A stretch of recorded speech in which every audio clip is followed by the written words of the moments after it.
2025ರ US ಎಲೆಕ್ಷನಲ್ಲಿ Trump ಅವರು win ಆಗ್ತಾರೆ. Win ಆದ ಬಳಿಕ ಅವರು ಇಂಟರ್ವ್ಯೂ ಅಲ್ಲಿ ಒಂದು ಸ್ಟೇಟ್ಮೆಂಟ್ ಕೊಡ್ತಾರೆ. ಅದೇನು ಅಂದರೆ, Nobody ever gets rich when the interest rates are high because people can't borrow money. Is that what you meant? The stock market going down was the disruption? What other disruption were you alluding to? Look, you can't really watch the stock market. You have to do what's right. ಈ ವಿಡಿಯೋದಲ್ಲಿ Trump ಏನು ಹೇಳ್ತಾರೆ ಅಂದರೆ, ಯಾವುದೇ ಒಬ್ಬ ವ್ಯಕ್ತಿ higher interest rate ಇರೋವಂಥ ಸಮಯದಲ್ಲಿ ಸಂಪಾದನೆ ಮಾಡೋದು ಕಷ್ಟ, ಹಾಗೇನೆ ಅವರು ಸಾಲ ತಗೊಳ್ಳೋದು ಇಲ್ಲ ಅಂತ ಈ ಸ್ಟೇಟ್ಮೆಂಟ್ ಕೊಡ್ತಾರೆ. ಸೊ ಇದು ಮಾರ್ಕೆಟಲ್ಲಿ ಒಂದು ದೊಡ್ಡ ಪ್ಯಾನಿಕ್ ಕ್ರಿಯೇಟ್ ಮಾಡುತ್ತೆ. ಈ ಸ್ಟೇಟ್ಮೆಂಟಿಂದ ಮಾರ್ಕೆಟು ಕೋವಿಡ್ ಕ್ರಾಶ್ ಆದಮೇಲೆ ಇದೇ ಮೊದಲನೇ ಬಾರಿ ಅತಿ ಹೆಚ್ಚಾಗಿ ಫಾಲ್ ಆಗೋಕ್ಕೆ ಸ್ಟಾರ್ಟ್ ಆಗುತ್ತೆ. ಹಾಗೇನೆ ಟ್ರಂಪ್ ಅವರು ಟ್ಯಾರಿಫ್ ಬಗ್ಗೆ ಸ್ಟೇಟ್ಮೆಂಟ್ ಕೊಟ್ಟಾಗ ಮಾರ್ಕೆಟಲ್ಲಿ ಪ್ಯಾನಿಕ್ ಸ್ಟಾರ್ಟ್ ಆಗಿ ಮಾರ್ಕೆಟು ಇನ್ನೂ ಹೆಚ್ಚು ರಿಯಾಕ್ಟ್ ಮಾಡೋದಕ್ಕೆ ಸ್ಟಾರ್ಟ್ ಆಗುತ್ತೆ. ಈಗ ಮಾರ್ಕೆಟು ಏನಕ್ಕೆ ಫಾಲ್ ಆಯಿತು ಅನ್ನೋ ಕಾರಣಗಳನ್ನು ನೋಡೋಣ ಬನ್ನಿ. ಮೊದಲನೇದಾಗಿ ಟ್ಯಾರಿಫ್ ಅಂದರೆ ಇಂಪೋರ್ಟ್ ಟ್ಯಾಕ್ಸ್. ಟ್ರಂಪ್ ಅವರು ಎಲೆಕ್ಷನ್ನಲ್ಲಿ ವಿನ್ ಆದಮೇಲೆ ಟ್ಯಾರಿಫ್ನ ಸ್ಟಾರ್ಟ್ ಮಾಡೋದಾಗಿ ಅನೌನ್ಸ್ ಮಾಡಿ, Nobody can do it like me. Nobody can do it like me. So market fall ಆಗೋಕ್ಕೆ ಸ್ಟಾರ್ಟ್ ಆಗುತ್ತೆ. ಆಮೇಲೆ ಮತ್ತೆ ಸ್ವಲ್ಪ ಟ್ಯಾಕ್ಸಸ್ನ ಕಡಿಮೆ ಮಾಡೋ ಮಾತುಕತೆ ಸ್ಟಾರ್ಟ್ ಆಗುತ್ತೆ. ಆಗ ಮಾರ್ಕೆಟು ಸ್ವಲ್ಪ ಪಾಸ್ ಆಗುತ್ತೆ. ಬಟ್ ಅದಾದ ನಂತರ ಮಾರ್ಚ್ 12th ಸ್ಟೀಲ್ ಮತ್ತು ಅಲ್ಯೂಮಿನಿಯಂ ಇಂಪೋರ್ಟ್ ಮೇಲೆ 25% ಟ್ಯಾಕ್ಸ್, ಕೆನಡಾದ ಮಿಲ್ಕ್ ಪ್ರೊಡಕ್ಷನ್ ಮೇಲೆ 250% ಟ್ಯಾಕ್ಸ್, ಹಾಗೆ ವುಡನ್ ಮ್ಯಾನುಫ್ಯಾಕ್ಚರಿಂಗ್ ಐಟಮ್ಸ್ ಮೇಲೆ ಟ್ಯಾಕ್ಸ್ನ ಜಾಸ್ತಿ ಮಾಡ್ತೀನಿ ಅಂತ ಅನೌನ್ಸ್ ಮಾಡ್ತಾರೆ. ಸೊ ಮಾರ್ಕೆಟಲ್ಲಿ ಇನ್ನೂ ಪ್ಯಾನಿಕ್ ಸ್ಟಾರ್ಟ್ ಆಗುತ್ತೆ. ಮಾರ್ಕೆಟು ಇನ್ನೂ ಜಾಸ್ತಿ ಫಾಲ್ ಆಗೋಕ್ಕೆ ಸ್ಟಾರ್ಟ್ ಆಗುತ್ತೆ. ಸೊ ಇಲ್ಲಿ ನಮಗೆ ಒಂದು ಡೌಟ್ ಸ್ಟಾರ್ಟ್ ಆಗುತ್ತೆ. ಏನು ಅಂದರೆ, ಇಂಟೆನ್ಷನಲ್ಲಿ ಟ್ರಂಪು ಮಾರ್ಕೆಟ್ ಫಾಲ್ ಆಗೋ ರೀತಿ ಮಾಡಿದ್ರಾ ಅಂತ. ಈ ರೀತಿ ನಮಗೆ ಡೌಟ್ ಬರೋಕ್ಕೆ ಕೆಲವು ರೀಸನ್ಸ್ ಇದೆ. ಅದೇನು ಅಂದರೆ, US ಗೌರ್ನಮೆಂಟು 36 ಟ್ರಿಲಿಯನ್ಗಿಂತ ಹೆಚ್ಚು ಸಾಲದಲ್ಲಿದೆ ಆ್ಯಂಡ್ ಇಂಟ್ರೆಸ್ಟ್ ರೇಟ್ ಕೂಡ ಜಾಸ್ತಿ ಇದೆ.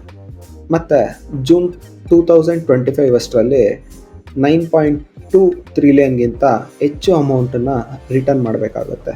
ಮತ್ತು ಇಂಟ್ರೆಸ್ಟ್ ರೇಟ್ ಕಡಿಮೆ ಆಗದೆ ಇದ್ದರೆ US ಗೌರ್ನಮೆಂಟು ಹೈಯರ್ ಇಂಟ್ರೆಸ್ಟ್ ರೇಟಲ್ಲಿ ಸಿಗಾಕೊಂಡು ಬ್ಯಾಂಕರಪ್ಟ್ ಆಗೋ ಚಾನ್ಸಸ್ ಕೂಡ ಜಾಸ್ತಿ ಆಗುತ್ತೆ.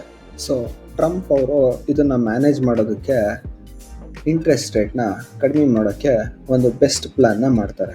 ಅದೇನು ಅಂದರೆ, ಮಾರ್ಕೆಟ್ ಫಾಲ್ ಆಗೋ ರೀತಿ. ಸೊ ಮಾರ್ಕೆಟ್ ಫಾಲ್ ಆದರೆ ಫೆಡ್ ರೇಟ್ಸು ಕಡಿಮೆ ಮಾಡೋದು ಬಿಟ್ಟರೆ ಬೇರೆ ವೇ ಇರೋದಿಲ್ಲ. ಆಗ US ಗೌರ್ನಮೆಂಟು ಸಾಲದ ಹೊರೆನ ಕಡಿಮೆ ಮಾಡೋದಕ್ಕೂ ಈಸಿ ಆಗುತ್ತೆ. ಇದು ಅವ್ರು ಮಾಡಿದಂಥ ಪ್ಲ್ಯಾನ್ ಆಗಿರುತ್ತೆ.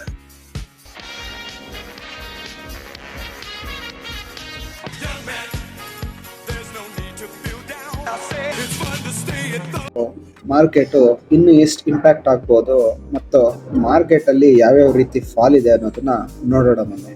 ಸೊ ಫಸ್ಟ್ ಒನ್ ಬಂದುಬಿಟ್ಟು 10% ಕರೆಕ್ಷನ್. ಇದು ಎವ್ರಿ ಇಯರ್ ಮಾರ್ಕೆಟಲ್ಲಿ ನಾರ್ಮಲ್ ಆಗಿ ಆಗುವಂಥದ್ದು.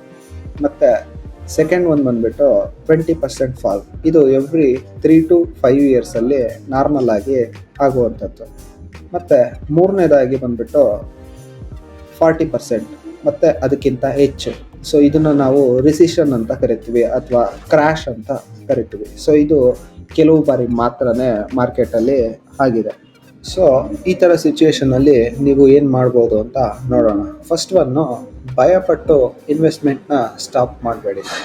ಮಾರ್ಕೆಟಲ್ಲಿ ಇನ್ವೆಸ್ಟ್ಮೆಂಟ್ ಮಾಡೋಕ್ಕೆ ಯಾವಾಗಲೂ ಒಂದು ರೀಸನ್ ಇರುತ್ತೆ. ಬಟ್ ಮಾರ್ಕೆಟಲ್ಲಿ ನಾವು ಸ್ಪೆಂಡ್ ಮಾಡೋ ಅಂಥ ಟೈಮು ಮಾರ್ಕೆಟ್ ಟೈಮ್ನ ಮೀರಿಸುತ್ತೆ. ಸೆಕೆಂಡ್ ಒನ್ನು, ಇನ್ವೆಸ್ಟ್ಮೆಂಟ್ ಐಡಿಯಾನ ಯಾವತ್ತೂ ಚೇಂಜ್ ಮಾಡಬೇಡಿ. ಸೊ ಈ ಟೈಮಲ್ಲಿ ಇಂಡೆಕ್ಸ್ ಫಂಡ್ಸು ಅಥವಾ ಗೋಲ್ಡ್ ಮೇಲೆ ಇನ್ವೆಸ್ಟ್ಮೆಂಟ್ ಮಾಡ್ಬೋದು. ಥರ್ಡ್ ಒನ್ನು, ಓವರ್ ಕಾನ್ಫಿಡೆನ್ಸ್ ಅನ್ನೋದು ಅವಾಯ್ಡ್ ಮಾಡಬೇಕಾಗತ್ತೆ. ರೀಸನ್ನು, ಯಾವಾಗ ನಾವು ಮಾರ್ಕೆಟ್ನ ಅರ್ಥ ಮಾಡಿಕೊಂಡೆ ಅಂತ ಭಾವಿಸ್ತೀರಾ ಆಗ ನೀವು ಮಾಡೋ ಅಂಥ ಅತಿ ದೊಡ್ಡ ಮಿಸ್ಟೇಕ್ ಆಗಿರುತ್ತೆ. ಆ ಟೈಮಲ್ಲಿ ನೀವು ಲಾಸ್ ಮಾಡ್ಕೊಳ್ಳೋ ಅಂಥ ಚಾನ್ಸಸ್ಸು ಜಾಸ್ತಿ ಇರುತ್ತೆ. ಸೊ ಓವರ್ ಆಲ್ ಕನ್ಕ್ಲೂಷನ್ ಏನು ಅಂದರೆ, ಮಾರ್ಕೆಟಲ್ಲಿ ಫಾಲ್ ಕಾಮನ್ ಆಗಿರುತ್ತೆ. ಯಾವಾಗಲೂ ನಾವು ಲಾಂಗ್ ಟರ್ಮ್ ಇನ್ವೆಸ್ಟ್ಮೆಂಟ್ ಪ್ಲ್ಯಾನ್ನ ಮಾಡಬೇಕು. ಮತ್ತು ಇನ್ವೆಸ್ಟ್ಮೆಂಟ್ ಸ್ಟಾರ್ಟ್ ಮಾಡೋಕ್ಕೆ ಅಥವಾ ರೀಇನ್ವೆಸ್ಟ್ಮೆಂಟ್ ಮಾಡೋದಕ್ಕೆ ಮಾರ್ಕೆಟ್ ಫಾಲು ಒಂದು ಬೆಸ್ಟ್ ಆಪರ್ಚುನಿಟಿ ಅಂತ ನಾವು ಥಿಂಕ್ ಮಾಡಬೇಕಾಗತ್ತೆ. ಸೊ ನಿಮಗೆ ಈ ವಿಡಿಯೋ ಇಷ್ಟ ಆಗಿದ್ರೆ ಅಥವಾ ಹೆಲ್ಪ್ಫುಲ್ ಅನಿಸಿದ್ರೆ ದಯವಿಟ್ಟು ಲೈಕ್ ಮಾಡಿ, ಸಬ್ಸ್ಕ್ರೈಬ್ ಮಾಡಿ, ಹಾಗೇನೆ ನಿಮ್ಮ ಶೇರ್ ಮಾರ್ಕೆಟಲ್ಲಿರುವಂಥ ಫ್ರೆಂಡ್ಸ್ ಜೊತೆ ಶೇರ್ ಮಾಡೋದನ್ನು ಮರಿಬೇಡಿ. Thanks for watching.